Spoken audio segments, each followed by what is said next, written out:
Labdien, godātie! Kultūras patrioti un Ķekavas patrioti. Man kā Ķekavas pašdarbnieku pilnīgi šokēja šī negaidītā ziņa, ka tiek plānots atlaist kultūras nama darbiniekus. Ziniet, man ir gadījies pietiekoši daudz būt Latvijas kultūras namos, redzēt, kā izstās, kāda ir kultūras dzīve šajās vietās. Un es ar pilnu pārliecību varu teikt tā, ka tik lielisks, aktīvs un auglīgas kultūras dzīves, kāda ir pie mums Ķekavā, nav nekur citur Latvijā.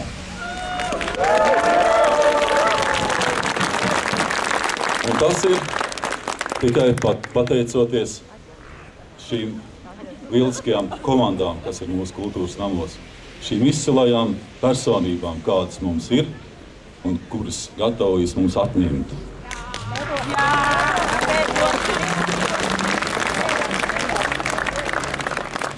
Un es gribētu atgādināt deputātiem, sevišķi tiem, kuri nav šeit klāti. Kas tad ir deputāts? Deputāts ir cilvēks, kuram tauta ir deleģējusi varu. Tātad deputāts ir tautas gribas pildītājs.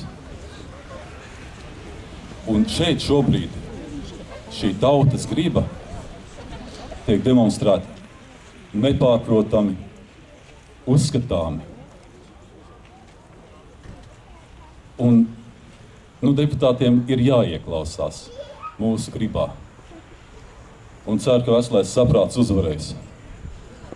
Un rokas nost no mūsu kultūras darbiniekiem.